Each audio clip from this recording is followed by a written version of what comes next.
Should I talk to him? Should I not talk to him?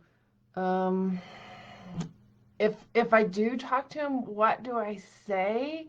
How do I even? Uh, this is just something I just don't want to deal with. I just absolutely don't want to deal with. Deep breath. If they would just. These are some statements that I hear all the time. How do you even approach someone who's having a substance abuse problem? How do you even talk to them? And most of us just want to say, no, I don't want to think about this. Maybe it'll just go away if I leave it alone. I'll confront it when I have to. Those are all things that often leave us unprepared and unplanned, which can cause more difficult situations. And when we're talking about this, let's think about two opposites. If addiction is use to deal with pain, to deal with situations that the person themselves can't deal with, doesn't have the skill to deal with, doesn't know how to deal with, that's why they use, because addiction is effective. Using something does numb the pain, does maybe make you 10 feet tall, does create the situation to where you feel better, at least temporarily in the moment, then connection is the answer. What you don't want to do is not educate yourself on how to connect. I know, as the loved one of someone who's dealing with substance abuse issues, you have tried, you have asked, sometimes you've begged, you've cried, you've done all those things. The question is, did you educate yourself on how to do this so that the person who is in pain and using can hear you?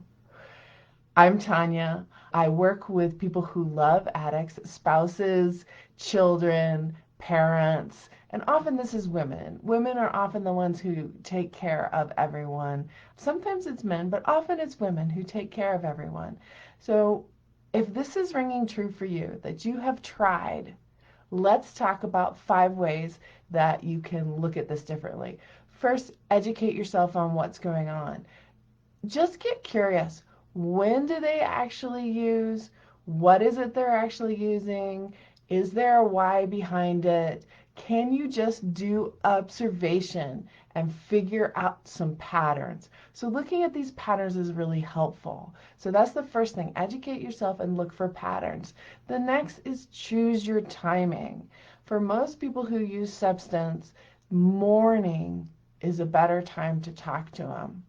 What we have learned from years of research is that trying to talk to them while they are under the influence is pretty much you talking to a wall. And I don't want you to waste your time, waste your breath doing that. Talking to a wall is not something that is worth your time. So choose your timing. That's again educating yourself and getting curious about when they are using, when they're not using, and if they're using all the time, looking at a time when they are less under the influence. So get a notebook out. Keep something in writing that says, okay, they've had a good day. I don't want to bring them down. Let's go for a medium mood day.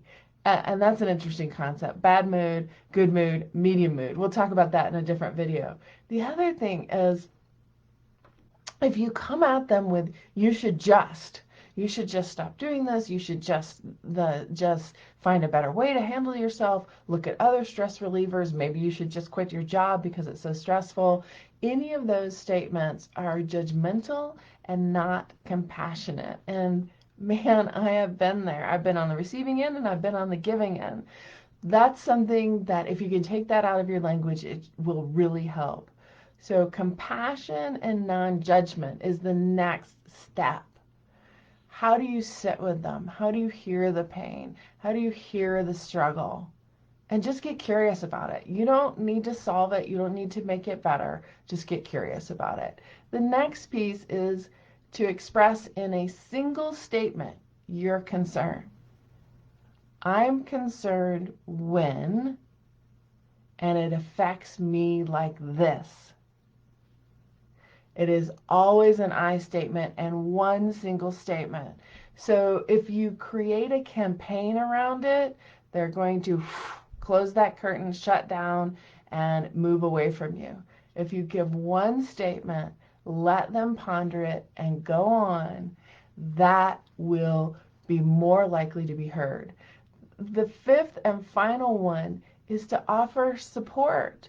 And this is not just a one-time thing. Think about when you were raising children. Think about when your children were young. They didn't stand up and walk immediately. They didn't choose to like good food immediately.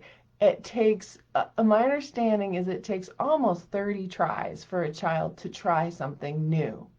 So your addict is in this groove. As they're in this groove, they've done this over and over again, and maybe they even say to you, I'm done, I don't want to do that.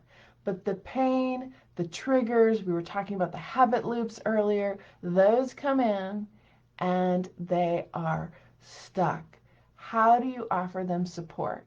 So again, if addiction is looking at how do I numb the pain, and connection is the answer, non-judgmental compassion and sharing your concerns and then offering support. It may take a little while, but we have strategies and connection ways to handle this, and you're not alone. So I'll give you the statistic one more time and hopefully you hear it. Every addict affects intimately at least 5 people. So you are totally in good company and learning how to connect. Maybe something that both you and the person who is using need to figure out.